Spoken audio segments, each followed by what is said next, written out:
Hello प्यारे दोस्तों, मैं आपका अपना राहुल पटेल, आपका केमिस्ट्री टीचर, आप सभी को स्वागत करता हूं आपके YouTube channel green word publication पर। जैसा कि हम लोग बात कर रहे हैं क्लास 12th की केमिस्ट्री के सेकेंड चैप्टर यानी कि वैद्युत रसायन, जिसमें मैंने आप लोगों को बहुत सारा कॉन्सेप्ट पढ़ा दिया। यानी कि जितना भी कॉन्सेप्ट था, थ्योरी वाला पार्ट था, मैंने उसको आप लोगों को डिटेल में पढ़ाया है। अगर आप लोग अभी तक नहीं पढ़े हो तो मेरे पिछले 5 लेक्चर को आप लोग डिटेल में पढ़िएगा, ध्यान से पढ़िएगा, उससे आप लोगों का कॉन्सेप्ट क्लियर हो जाएगा।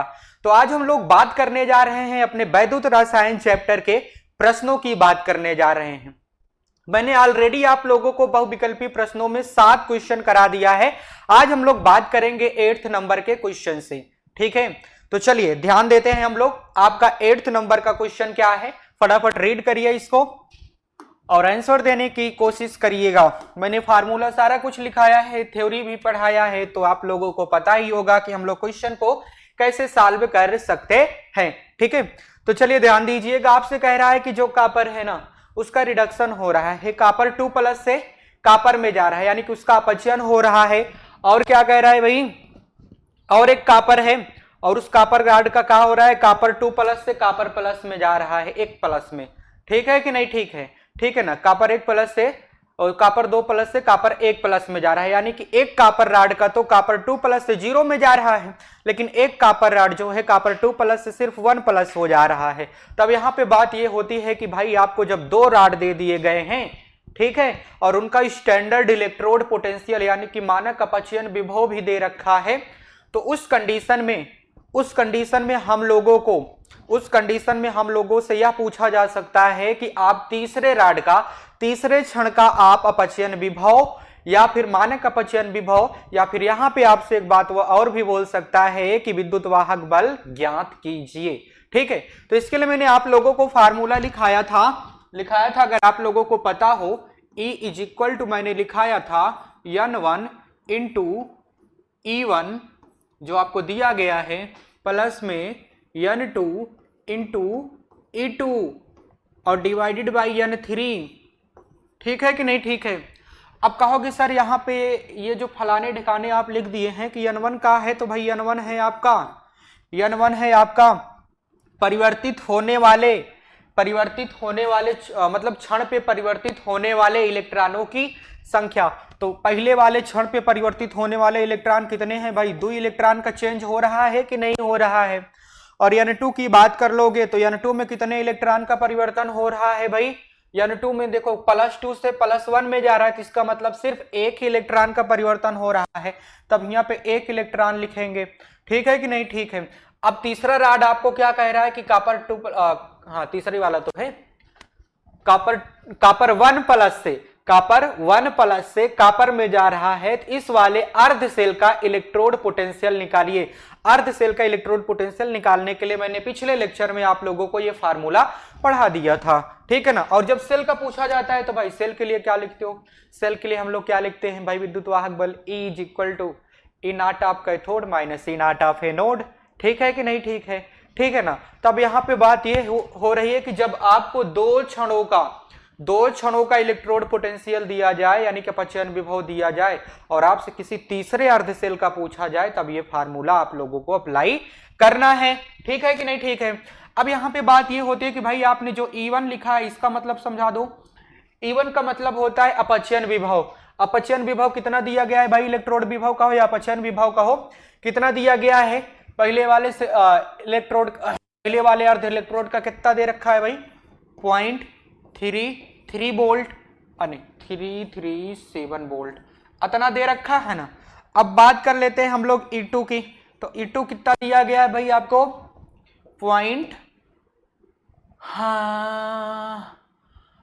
कितना दे रखा है, 0.153 वोल्ट दे रखा है, ठीक है ना। अब आपसे क्या पूछ रहा है भाई, अच्छा यहाँ पे कहोगे कि N2 का है लिख दिए, N2 नहीं है, यहाँ पे N3 है, गड़बड़ाया गया था इसीलिए। N3 का मान कितना दे रखा है भाई, N3 का मान देखो जरा, N3 का मान कितना दे रखा है, 1 इलेक्ट्रॉन दे रखा है कि नहीं दे रखा, देख लो। N1 है, E2 है, सॉरी N1 है, N2 है, N3 है, ठीक है।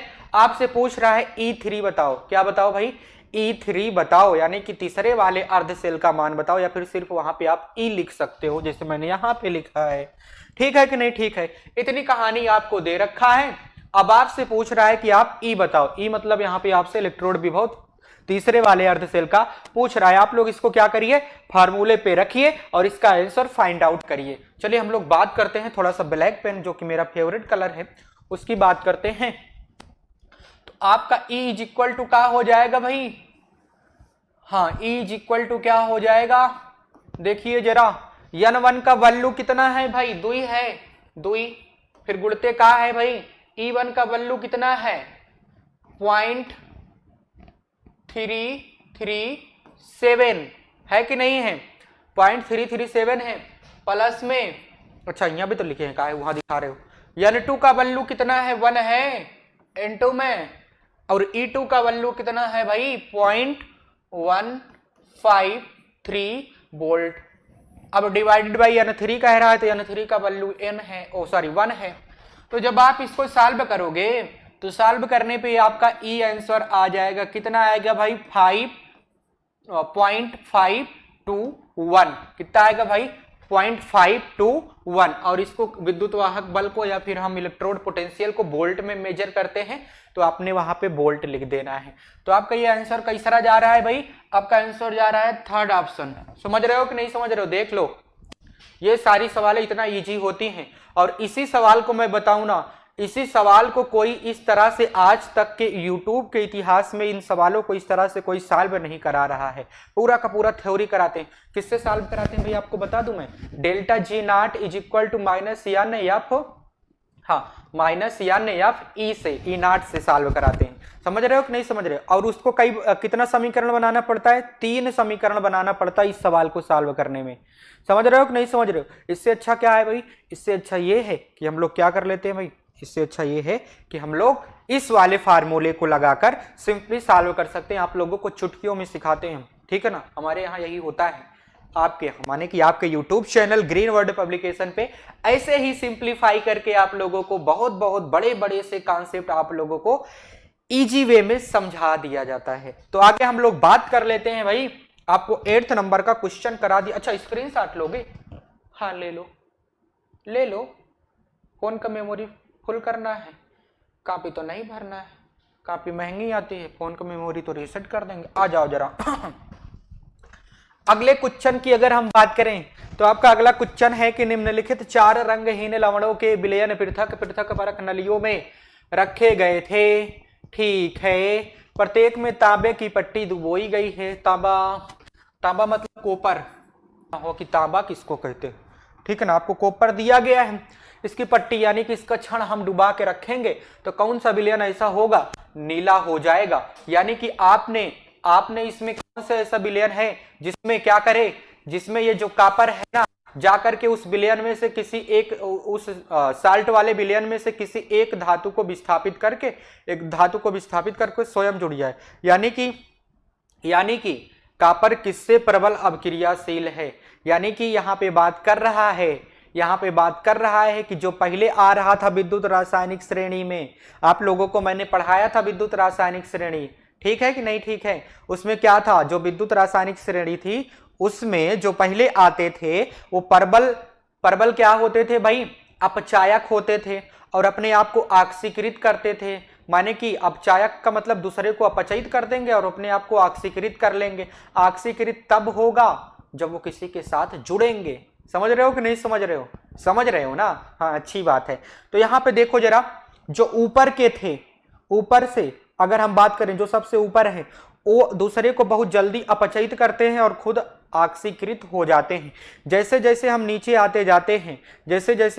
आते जाते हैं उनका अपचायक क्षमता कम होती जाती है। समझ रहे हो कि नहीं समझ रहे हो? यानी कि उनका ऑक्सीकृत होने की टेंडेंसी कम होती जाती है। समझ रहे हो ना? हाँ अच्छी बात है। तो कॉपर के नीचे जो होगा, इसमें से कॉपर के नीचे जो धातु होगी, ठीक है, कॉपर के नीचे जो धातु होगी वैद्युत रासायनिक श्रेणी में, उसी को ये विस्थापित करेगा, उसी के साथ जुड़ करके नीला रंग दे देगा। तो यहां पे देखो जरा, मैंने आप लोगों को बताया था ना, क्या? लेकर 12 सरदार का नाम, मांगे अली महान, जानकर फेंके कोई सीढ़ी नीचे, कहे सुनो प्यार है, ठीक है ना। फिर उसके बाद क्यों आई आज होगी बड़ी पिटाई, ओ फिर ओ कल आना फिर, ये था कि नहीं था? था ना, मैंने लिखाया था आप लोगों को विद्युत रासायनिक श्रेणी। इसका पिछला वाला लेक्चर जाके आप लोग ध्यान से देख लो, भेजे में घुस जाएगा, ठीक है। कॉपर के नीचे कौन होता है भाई? क्यों आई आज, आयोडीन आ रहा है, आज, आज का मतलब सिल्वर भी आ रहा है, कॉपर के नीचे सिल्वर आ रहा है। हाँ, आज होगी बड़ी पिटाई, तो ये सब तो नहीं आ रहे हैं ना, तो जिंक आ रहा है कॉपर के नीचे, ना तो कैडमियम आ रहा है, ना ही लेड आ रहा है, ठीक है। अच्छा, मैं एक बार लिख दूं फिर से विद्युत रासायनिक श्रेणी, क्या चाहते हो लिखा जाए? चलिए लिखते हैं यार, नहीं तो तुम लोगों का कॉन्सेप्ट हिला डुला रहेगा तो नहीं मजा आएगा। मैं समझा तो रहा हूं, लेकिन अगर मान लो बाई चांस कुछ ऐसे भी गधे होंगे जिनको गधे के जैसे नहीं समझ में आ रहा होगा, तो उनको समझाने की हम कोशिश करते हैं। इसमें आता है lithium, potassium, barium, strontium, calcium, sodium, magnesium, aluminium, manganese, zinc, chromium,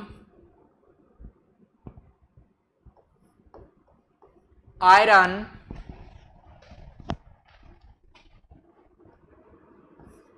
cobalt, cadmium, निकल, ठीक है, टिन, लेड, यही था ना। फिर यहाँ पे हाइड्रोजन आ जाता है, जिसको स्टैंडर्ड मान के चला जाता है। इसके ऊपर के जितने भी हैं, ये फलाने हरे जितना भी ऊपर के हैं ना, इनका नेगेटिव वैल्यू होता है। जो इनका इनार्ट का वैल्यू होता है, इनार्ट का वैल्यू नेगेटिव होता है, ठीक है कि नहीं? ठीक है। इसके बाद हाइड्रोजन के बाद क्या आते हैं? हाइड्रोजन से नीचे कौन कौन से आते हैं बताओ जरा? हाइड्रोजन से नीचे कौन कौन आते हैं बताओ? कॉपर, आयोडीन, सिल्वर, Hg यानी कि मरकरी, ब्रोमीन, यस नहीं लिखते, वहीं पे लिख देते हैं यार, समझ जाओगे आप लोग, यहीं पे लिख देते, प्लेटिनम, फिर क्लोरीन, सोना, फ्लोरीन। समझ रहे हो कि नहीं समझ रहे हो? चलो ध्यान दो, ये विद्युत रासायनिक श्रेणी मैंने आप लोगों को सामने रख दिया है। ये सबसे ऊपर के हैं, ये सबसे ऊपर के हैं, यानी कि इनकी अपचायक क्षमता ज्यादा है। अपचायक क्षमता ज्यादा होने के मतलब इनका नेगेटिव में वैल्यू बहुत ज्यादा है, इनका मानक अपचयन विभव का मान बहुत ज्यादा है ऊपर वालों का। तो इनका जब मानक अपचयन विभव का मान अधिक है तो दूसरे को क्या कर देंगे? जल्दी से हटा देंगे, कहेंगे जल्दी हटो वहां से। समझ रहे हो कि नहीं समझ रहे हो? दूसरे को जल्दी हटा देंगे, माने कि क्या कर देंगे? उसको विस्थापित कर देंगे, ठीक, उसको अपचयन करा देंगे, यानी कि उसको कहाँ ला देंगे? प्लस से उसको जीरो ला देंगे। भाई प्लस था, वो किसी के साथ जुड़ा था, साल्ट बना रहा था, तो अब क्या कर देंगे? ये जो ऊपर वाले हैं ना, ये बहुत ज्यादा रिएक्टिव होते हैं। क्या होते हैं भाई? रिएक्टिव होते हैं। इनका अपचायक क्षमता बहुत ज्यादा होता है, क्योंकि इनकी वैल्यू बहुत ज्यादा नेगेटिव में होती है, इनार्ट की वैल्यू बहुत ज्यादा नेगेटिव में होती है। तो क्या करेंगे भाई? दूसरे को क्या कर देंगे? देखते रहो ध्यान से। दूसरे को क्या कर देंगे भाई? विस्थापित कर देंगे, हटा देंगे और स्वयं जाके जुड़ जाएंगे। तब हमारा एक क्वेश्चन से बात कर लेते हैं। क्वेश्चन में देखो जरा, कॉपर है तो कॉपर की पट्टी अगर डुबाओगे तो किसके साथ रिएक्शन करेगा? सीधा मतलब यह है कि ये किसके साथ, कौन से ऐसा साल्ट है जिसके साथ ये रिएक्शन कर पाएगा। माने कि कॉपर अपने नीचे वालों के साथ ही रिएक्शन कर पाएगा। समझ रहे हो कि नहीं समझ रहे हो? कॉपर अपने नीचे वालों के साथ ही रिएक्शन कर पाएगा। तो कॉपर के नीचे क्या है भाई? देखो जरा, इसमें से क्या आ रहा है? Zinc, cadmium, lead, silver. तो इसमें से तो कोई नजर नहीं आ रहा है, सिर्फ इसमें से सिल्वर नजर आ रहा है। कौन नजर आ रहा है भाई? सिल्वर नजर आ रहा है। तो आपका कौन सा आंसर हो जाएगा? थर्ड नंबर का आंसर हो जाएगा, माने कि सिल्वर नाइट्रेट।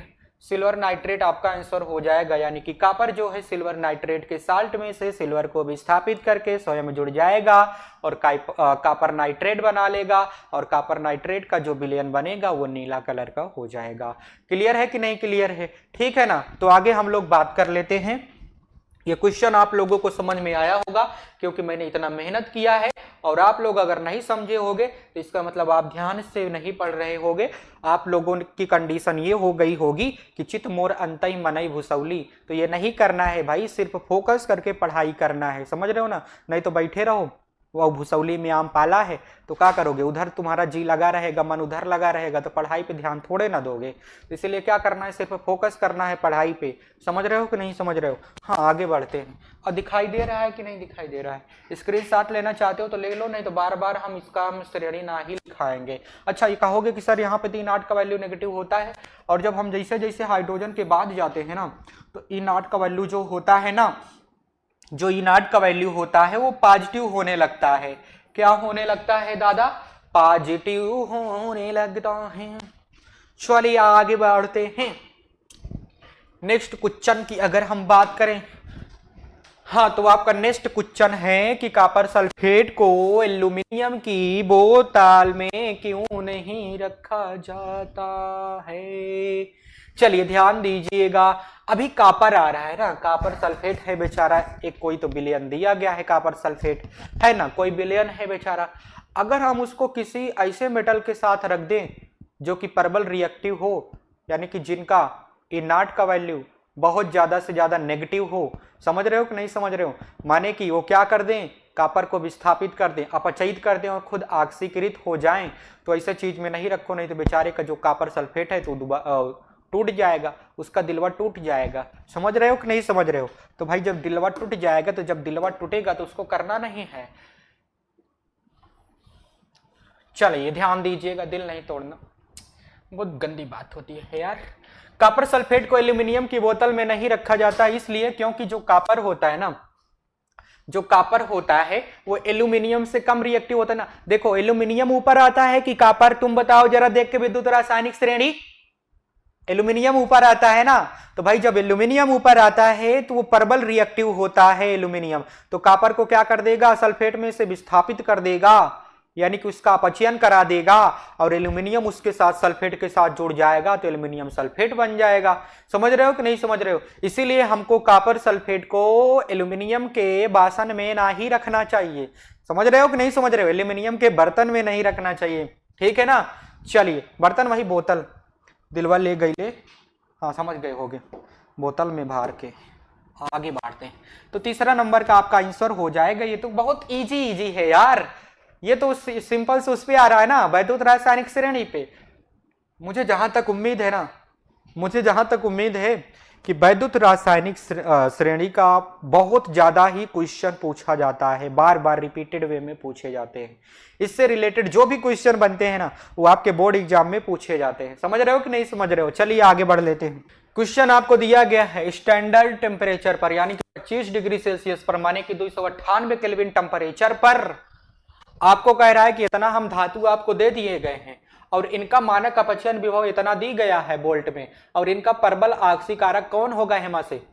परबल आक्सीकारक का मतलब समझ रहे हो, जो हाइड्रोजन से नीचे हो, समझे, जो हाइड्रोजन के ऊपर हो परबल अपचायक, माने कि दूसरे को अपचयित कर देंगे हटा के और खुद जुड़ के अपने आप को ऑक्सीकृत कर लेते हैं। लेकिन जब हाइड्रोजन से नीचे आते हैं ना, जब हाइड्रोजन से नीचे आते हैं, जैसे जैसे नीचे चले जाते हैं ना, उनकी ऑक्सीकारक की क्षमता बढ़ती है, माने कि दूसरे को ऑक्सीकृत करेंगे और खुद ही क्या हो जाएंगे भाई, अपचयित हो जाएंगे।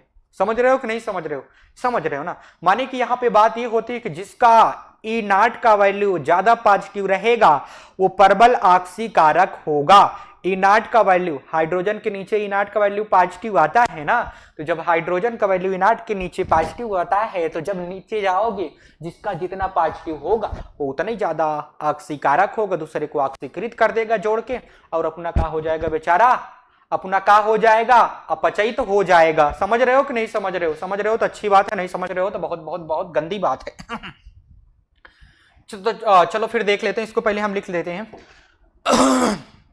गले में घिच हो रहा है यार मेरे, पता नहीं क्यों, पता नहीं जी कौन सोना सो करता है। लिथियम का कितना दे रखा है भाई, किधर है तू, कितने है। हाँ लिथियम का है -3.05, और का है भाई बैरियम है, तो बैरियम का कितना दिया गया है -2.73। फिर उसके बाद क्या है भाई सोडियम है, सोडियम का कितना दे रखे हो तुम -2.71। और तुम बताओ जरा मैग्नीशियम हो तो मैग्नीशियम का कितना दे रखे हो तुम, मैग्नीशियम का हम दे रखे हैं -2.37। इतना हम दे रखे हैं। इतना जब हमको दिया गया है भाई तो इसका मतलब हमें परबल आक्सी कारक ढूंढना है। परबल आक्सी कारक का मतलब यहाँ पे तो सारा का सारा नेगेटिव में वैल्यू है, और जब इनाट का वैल्यू सबका नेगेटिव में है तो ऐसे चीज को ढूंढो जो कम नेगेटिव में हो, ठीक है ना, जो कम नेगेटिव में हो। तो कम नेगेटिव में कौन है तो बता जरा, मुझे तो लग रहा है सोडियम का सही है भाई, देख लेते हैं एक बार। अरे नारे बाबा ना, मैंने उल्टा लिखा है क्या। लिथियम का 3.05 ठीक है, बैरियम का -2.73 ठीक है, सोडियम का -2.71 ठीक है, और मैग्नीशियम का कितना है भाई, मैग्नीशियम का है -2.37। सबका मैंने सही लिखा है, तो इसमें ज्यादा मतलब बहुत कम जो नेगेटिव में हो वही परबल आक्सी कारक होगा, और जो ज्यादा नेगेटिव में होगा तो वो तो अपचायक हो जाएगा। तो मुझे तो नजर आ रहा है ये सोडियम। आप लोगों को क्या नजर आ रहा है कमेंट में देख के बताइएगा जरा। तो सोडियम हम आंसर लगा देते हैं, आपका थर्ड ऑप्शन आपका आंसर हो जाएगा भाई। हो जाएगा कि नहीं हो जाएगा, हो जाएगा ना, तो अच्छी बात है। इतना समझ में आया होगा आप लोगों ने। स्क्रीनशॉट लेना है क्या, अरे क्या लेना है बाबा, मेरी बात को ध्यान से सुनिएगा, ठीक है ना। मैं ज्यादा लिखता नहीं, ज्यादा समझाता हूं, और समझ के जो ना समझे मेरी समझ से वो ना समझे, तो इसीलिए समझना ज्यादा इंपॉर्टेंट है। आप लिख रहे हो तो वो भी बेटर है, पर आप ज्यादा फोकस करो समझने पे।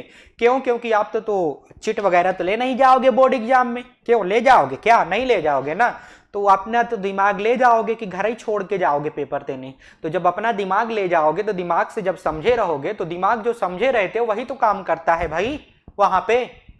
क्यों नहीं तो क्या ऐसा काम करता है कि आपका दिमाग उस पर काम करेगा जितना आपने लिखा है।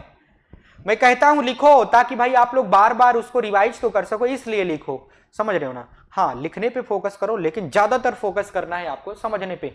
मेरी बात गौर से सुनते रहिएगा जितना भी मैं समझाने की कोशिश करूं, नहीं तो कब हैंग कर जाए माइंड आपका नहीं हैंग करेगा यार, बहुत इजी वे में पढ़ा रहे हैं। समझ रहे हो कि नहीं समझ रहे हो, तो आपको पता ही है, समझ रहे हो ना। हाँ हम आगे बढ़ते हैं। जो बातें बताने की जरूरत नहीं होती ना उसको बताता भी नहीं, मतलब क्या बात कर रहे हो यार, चलो फालतू की बात मत करो, पढ़ाओ। हाँ ले लो गरीब आदमी की जान। 12 नंबर का क्वेश्चन है कि विशिष्ट चालकता की इकाई। आप लोगों को मैंने स्पेसिफिक कंडक्टेंस पढ़ाया था कि नहीं पढ़ाया था, जिसको कप्पा से रिप्रेजेंट करते हो कि नहीं करते हो, कप्पा से। हाँ कप्पा का पप्पा नहीं, पप्पी का पप्पा। आ जाओ जरा हम बात करते हैं। आपको जब मैंने चालकत्व तो पढ़ाया था, कंडक्टेंस पढ़ाया था, जिसको सी से रिप्रेजेंट करते हो, तो उसको तो हम लोग या तो साइमेंज लिखते थे, या फिर उसको हम लोग ओम इनवर्स लिखते थे कि नहीं लिखते थे, ओम इनवर्स लिखते थे ना, उसको लिखते थे ना। तो अब हम बात किसकी करते हैं, विशिष्ट चालकता की बात करते हैं। तो विशिष्ट चालकता का मैंने एक टर्म और लिखाया था, आप लोग मेरा फर्स्ट लेक्चर देखिएगा, इस चैप्टर का फर्स्ट लेक्चर देखिएगा, ठीक है कि नहीं, ठीक है, ठीक है। फर्स्ट लेक्चर आप लोग देखिएगा तो समझ में आएगा, ठीक है ना। तो फर्स्ट लेक्चर में मैंने कहा था कि जो कप्पा होता है ना, कप्पा होता है कंडक्टेंस इनटू सेल कांस्टेंट। क्या होता है, कंडक्टेंस इनटू सेल कांस्टेंट, यानी कि सेल स्थिरांक L/A। होता है कि नहीं होता है, होता है ना, होता है भाई, ये भी होता है। लेकिन मैंने आप लोगों को पता हो तो और क्या बताया था भाई,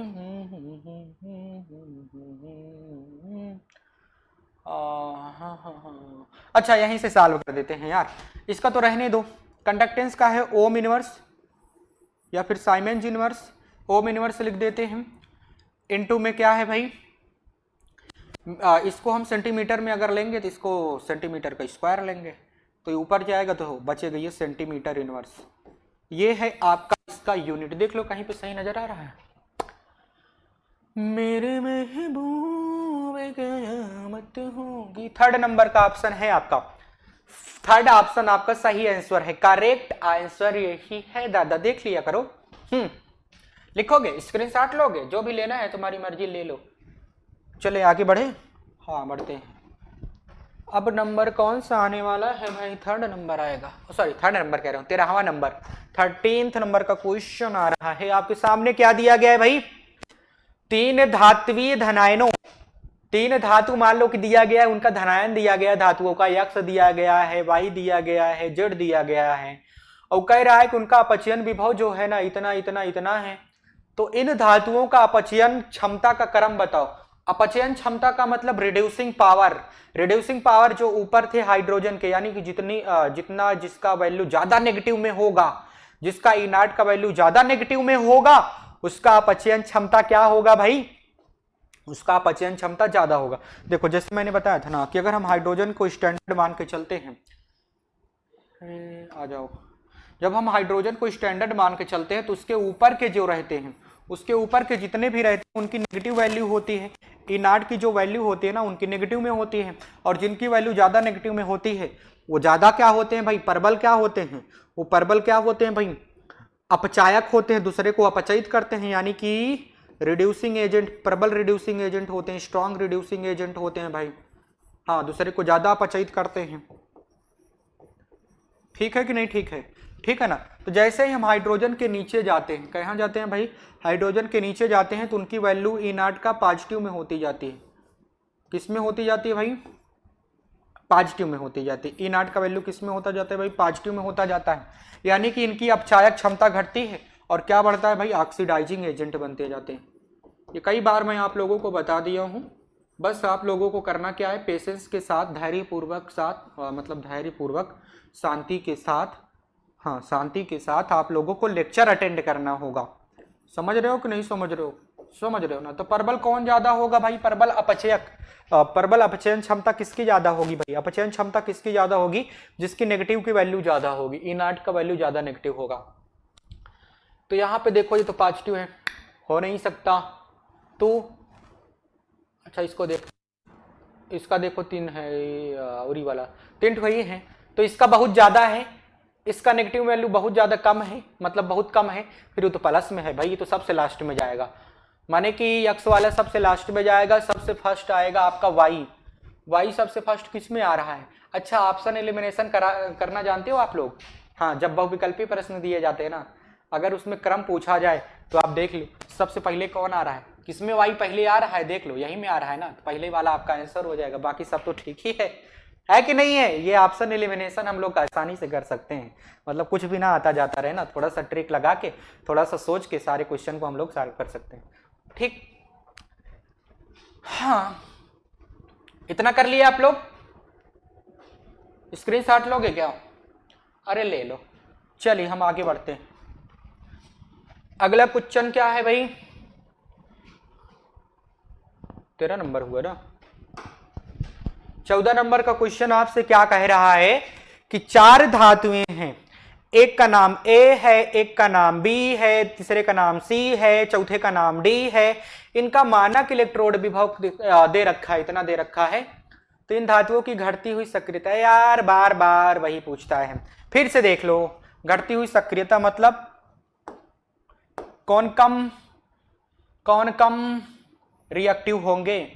हाइड्रोजन के ऊपर की अगर हम बात करते थे, इनका नेगेटिव में ई नॉट का वैल्यू होता था, जो ई नॉट का वैल्यू होता था ना वो नेगेटिव में होता है, और हाइड्रोजन के अगर हम नीचे जाते हैं तो हाइड्रोजन के नीचे जो भी आएंगे उन सभी का ई नॉट का वैल्यू किस में होता है भाई, पॉजिटिव में होता है।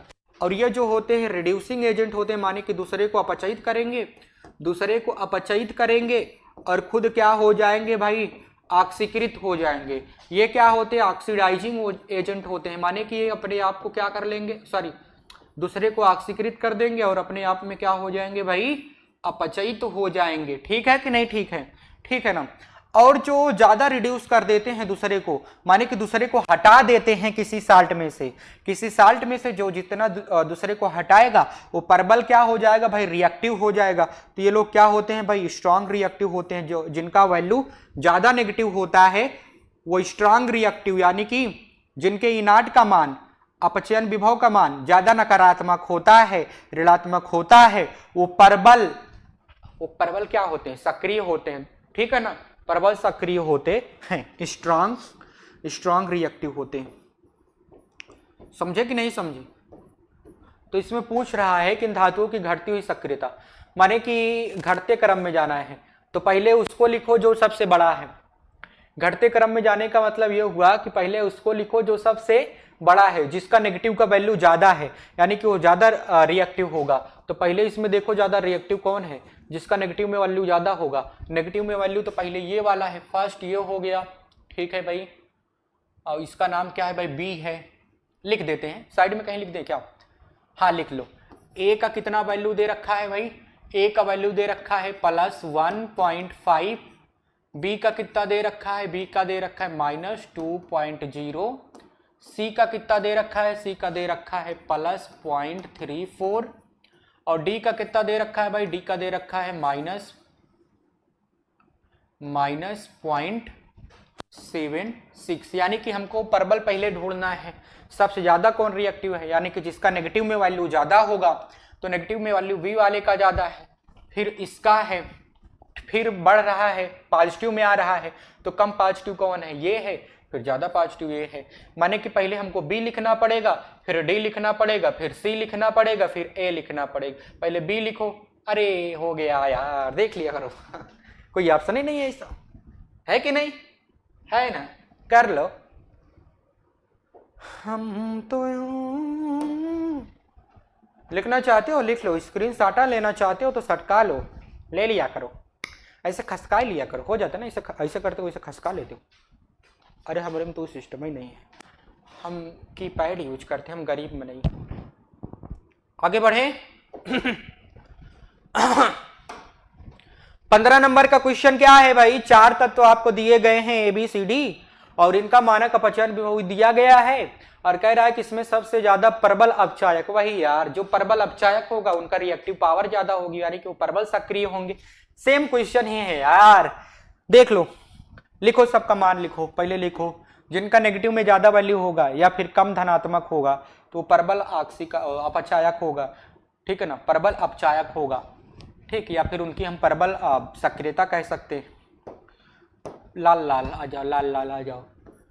ए वाले का वैल्यू कितना दे रखा है भाई, -2.90, बी वाले का कितना दे रखा है तुमने, इधर है, अच्छा, +1.50, सी वाले का वैल्यू कितना दे रखा है भाई, सी वाले का वैल्यू कहाँ गया, वैल्यू है -0.74, और फिर किसके डी वाले की बात करते हैं तो डी वाले का दिया गया है प्लस में 0.43, क्या बात कर रहा है, कैसी बात कर रहा है यार, 0.43 इतना दे रखा है। यानी कि प्रबल अपचायक कौन होगा, स्ट्रॉन्ग रिड्यूसिंग एजेंट कौन होगा, जिनका नेगेटिव में वैल्यू ज्यादा होगा, जिनका नेगेटिव में वैल्यू ज्यादा होगा, नेगेटिव में वैल्यू ये वाली ज्यादा है तो पहले ये वाला, यानी कि पहले आपका इसमें आंसर आ जाएगा ए वाला, ठीक है ना। तो आपका आंसर कौन सा हो रहा है भाई, ब्लैक कलर मेरा फेवरेट, आ जा, क्या बात करते हो, मेरा फेवरेट है, ऐसे कैसे बोल दिए तुम, मेरा फेवरेट थोड़ा ना है।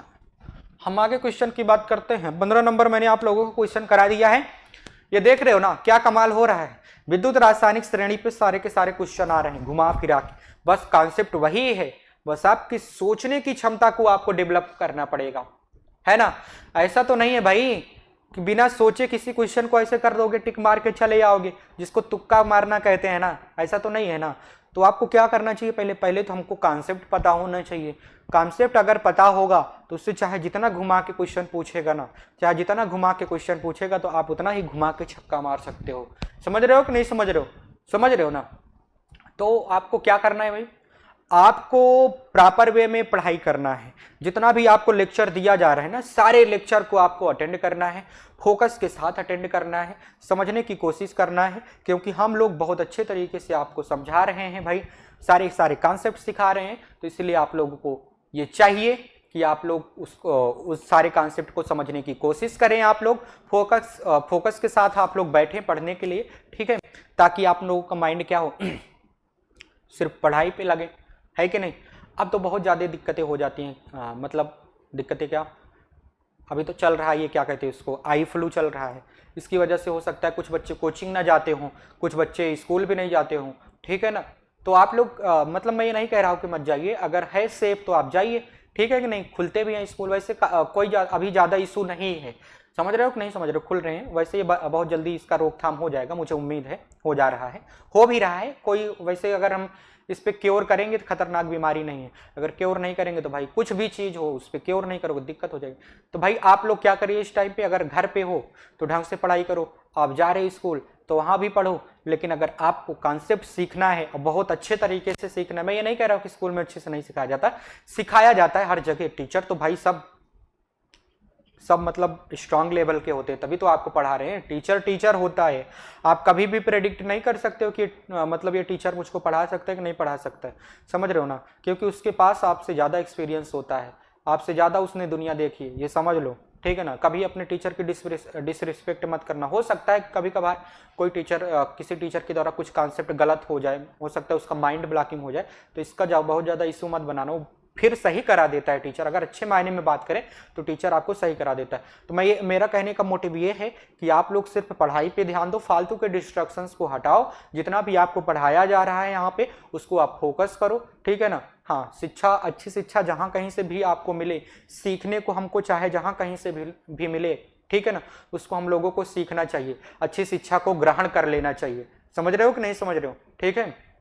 इसीलिए आप लोग क्या करिएगा, अपने YouTube channel green word publication को सब्सक्राइब करके रखिएगा, ताकि आप लोगों को ये सारे के सारे क्वेश्चन आसानी से पढ़ने को मिले, ये सारे के सारे कॉन्सेप्ट आसानी से, कोई दिक्कत ना हो भाई। YouTube पे जाओ, सर्च करो, आ जाएगा, है कि नहीं, है ना। इसका मैं प्ले लिस्ट बनवा दूंगा, आपको ज़्यादा सर्च करने की भी जरूरत नहीं है। आप प्ले लिस्ट में जाओगे किसी भी चैप्टर के, आप लोग वहाँ पे आसानी से सारे के सारे लेक्चर पा सकते हो। इसीलिए आपको फोकस के साथ सिर्फ पढ़ाई करना है, ठीक है ना। इसीलिए मैं आप लोगों के लिए इतना सिंपल कर दूंगा, ठीक है। हम लोग आप लोगों के लिए बहुत ज़्यादा सिंपल करने की कोशिश कर भी रहे हैं, है भी सिंपल। अभी तो क्या है भाई, यूट्यूब पे अगर लॉन्च हो रहा है तो यूट्यूब पे क्या होता है, कोई दिक्कत होती है क्या, जाके सर्च किए उसको, मतलब पढ़ने लगे, ठीक है ना, चैनल पे गए वहां से पढ़ने लगे, ठीक।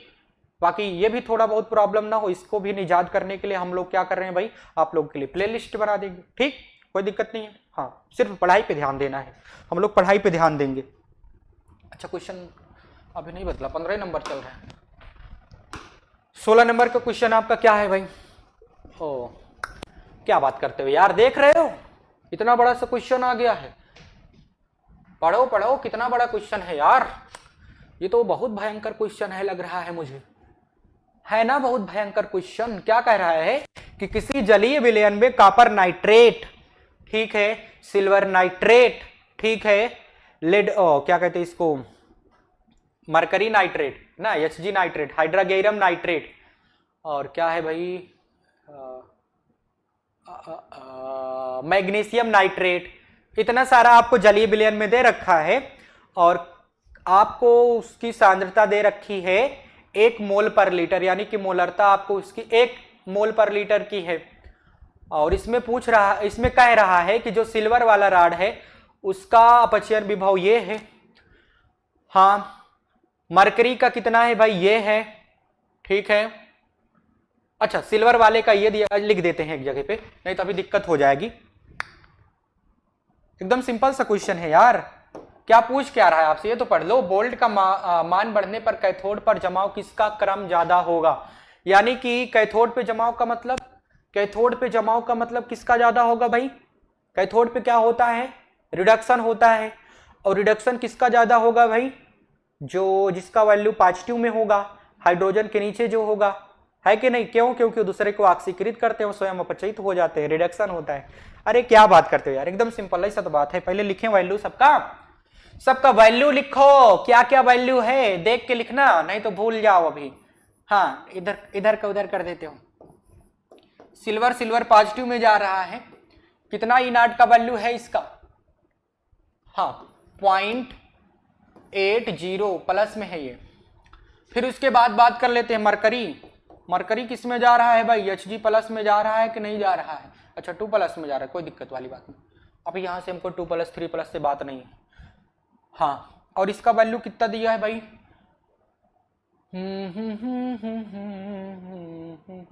कहाँ गया यार, यही तो है, 0.79 वोल्ट दिया गया है। फिर उसके बाद क्या दिया गया है भाई, उसके बाद थोड़ा दूर जाते हैं, नहीं तो हमको दिखाई नहीं देगा, चिपक के उसमें बैठे हो। उसके बाद क्या है भाई, उसके बाद है मैग्नीशियम। और मैग्नीशियम का वैल्यू नहीं मैग्नीशियम है। उसके बाद कॉपर है। कॉपर जा किस में रहा है भाई, कॉपर 2+ में जा रहा है। इसका वैल्यू कितना दे रखे हो आप, इसका वैल्यू हमने दे दिया है 0.34 वोल्ट। और क्या दिया गया, मैग्नीशियम। मैग्नीशियम किस में जा रहा है, तुम इधर आओ, नीचे जाओ, और नीचे जाओ यार, नहीं जाओगे कोई बात नहीं। मैग्नीशियम जा रहा है आपका मैग्नीशियम 2+ में, किस में जा रहा है, मैग्नीशियम 2+ में, और इसका वैल्यू दिया गया -2.37। अब यहाँ पे बात ये होती है कि कैथोड पे जमाव होना। एनोड पे क्या होता है भाई, पहले हम एनोड की बात करते हैं। एनोड पर आपका ऑक्सीडेशन होता है, क्या होता है भाई, ऑक्सीकरण होता है किसी का, और उसी का ऑक्सीडेशन होगा जिसका ज्यादा नेगेटिव में वैल्यू होगा। ठीक है, अब कैथोड की बात करते, दिखाई दे रहा है ना प्रॉपर, कैथोड की बात करते हैं तो जो कैथोड होता है ना, इस पे होता है रिडक्शन। क्या होता है भाई, रिडक्शन होता है, और रिडक्शन उसी का होगा, अपचयन उसी का होगा जिसका पॉजिटिव में वैल्यू होगा। E0 का वैल्यू जो है ना, हाँ, E0 का वैल्यू जिसका पॉजिटिव होगा उसका रिडक्शन होगा, और यहाँ पे E0 का वैल्यू जिसका नेगेटिव होगा उसका ऑक्सीडेशन होगा, और वो एनोड पे होगा। तो बात यह है कि कैथोड पे जमाव किसका होगा, जिसका अपचयन होगा, और अपचयन किसका होगा, जिसका पॉजिटिव वैल्यू ज्यादा होगा। तो इसमें प्लस की वैल्यू किसकी ज्यादा है, बताओ जरा, प्लस की वैल्यू में तो यही ज्यादा नजर आ रहा है ना, ये जो सिल्वर है, ये जो सिल्वर है, ये जो हल्का हल्का सुरूर है, ये आपका सिल्वर का कितना है भाई, 0.80, यानी कि ये सबसे ज्यादा नजर आ रहा है प्लस में। फिर उसके बाद ये आ रहा है, इसका हो जाएगा, फिर उसके बाद ये आ रहा है, और ये तो माइनस में होगी, सबसे लास्ट में जाना चाहिए। सबसे पहले आपका सिल्वर आएगा, फिर मरकरी आएगा, फिर कॉपर आएगा, फिर मैग्नीशियम आएगा। देख लेता हूँ सही तो मैंने लिखा है ना बल्लू।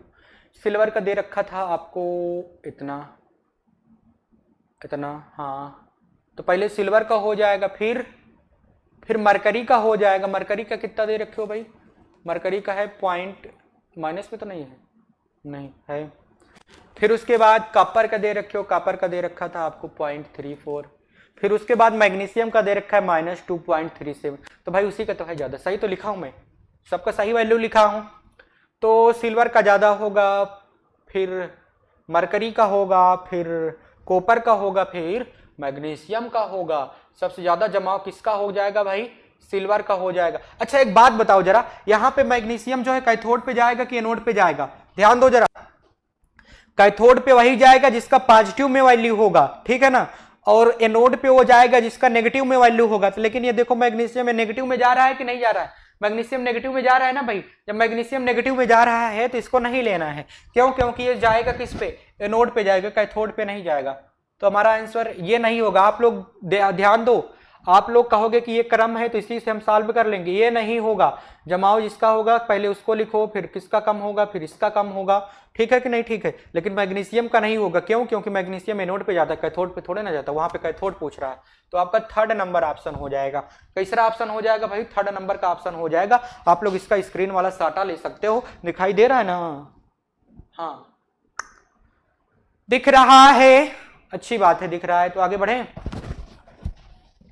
चलिए हटते। अब कौन सा क्वेश्चन लेते हैं, 17 नंबर, 17 नंबर का क्वेश्चन लेते हैं। आ जाओ जरा, हाँ देखो जरा, 17 नंबर का क्वेश्चन आपसे कह रहा है, अरे यार बार बार वही आ रहा है ना, अच्छा अच्छा अच्छा अच्छा अच्छा, हाँ हाँ, अच्छा अच्छा, चलिए एकदम सिंपल सा क्वेश्चन है यार, इसको आप लोगों को करना चाहिए था, लेकिन कर देते हैं, बता देते हैं, क्योंकि मैं बताने ही तो आया हूं। कर देता हूं यार, फटाफट 1 मिनट में कर देता हूं, नहीं तो आप लोग करते रहिए, साथ के साथ करो, देखते हैं कौन मेरे साथ कर लेता है। चलिए हम बात कर लेते हैं, वैल्यू पहले रखते हैं। ए का वैल्यू कितना दे रखा है भाई, ए का E0 का रिडक्शन वैल्यू कितना दे रखा है, पॉइंट, क्या बात कर रहे हो यार, 0.68 वोल्ट। बी का कितना दे रखा है, बी का दे रखा है आपका -2.54 वोल्ट। सी का कितना दे रखे हो तुम, -0.50 वोल्ट। अब यहाँ पे पूछ रहा है अपचायक क्षमता। यार अपचायक क्षमता उसकी होती है जो हाइड्रोजन के ऊपर होते हैं, और जिनका ज्यादा नेगेटिव में वैल्यू होगा वही अपचायक क्षमता उनकी ज्यादा होगी। कौन है? बी वाला है, फिर उसके बाद सी वाला, ये तो प्लस में हो गया। तो इसका मतलब अगर हमें क्रम से लिखना है तो बी वाले को पहले लिखो, फिर सी वाले को लिखो, फिर ए वाले को। तो आपका ऑप्शन कौन सा हो रहा है भाई? आपका ऑप्शन हो रहा है फोर्थ वाला। तो आपका फोर्थ आंसर हो जाएगा। ठीक है कि नहीं? ठीक है, ठीक है ना, आपका फोर्थ ऑप्शन हो जाएगा। ठीक, आप लोगों ने इतना सारा क्वेश्चन सॉल्व किया, हम लोगों ने बहुत सारे कॉन्सेप्ट को भी सीखा। आप लोगों को जरूर से जरूर मजा आया होगा, मैं आशा करता हूं। तो अब वक्त हो चुका है आप लोगों से विदा लेने का। ठीक है ना, आप लोगों ने लेक्चर को अटेंड किया प्रॉपरली, अच्छे से समझ में आया, फोकस के साथ आप लोगों ने लेक्चर को अटेंड किया, इसके लिए बहुत बहुत धन्यवाद आप लोगों को। लेकिन आप लोगों से एक रिक्वेस्ट है मेरी कि आप लोग करिएगा अपने चैनल को सब्सक्राइब, जो आपका चैनल है ग्रीन वर्ड पब्लिकेशन, ताकि आप लोग अच्छे से पढ़ाई कर सको, अपने बोर्ड एग्जाम के लिए एकदम तैयार हो जाओ। समझ रहे हो कि नहीं समझ रहे हो? ये बवाल चल रहा है भाई, अच्छे तरीके से समझाया जा रहा है। ये बैच है आपका, वॉरियर बैच, इसीलिए आप लोगों को एक वॉरियर बनना है, योद्धा बनना है। अपने आप को पहले से तैयार रखना है, अपने तलवार को म्यान में अच्छे तरीके से बांध के रखना है, ताकि वो गिर ना जाए युद्ध में जाते समय। ठीक है ना, इसीलिए अपने आप को क्या करिएगा, तैयार रखिएगा पहले से। चैनल को सब्सक्राइब कर लीजिएगा ताकि आपकी पढ़ाई बहुत अच्छे तरीके से हो जाए। ठीक है, ठीक है ना। तब तक के लिए क्या होगा, हो जाएगा भाई, हम मिलेंगे अगले लेक्चर में। तब तक के लिए आप सभी को ओके बाय।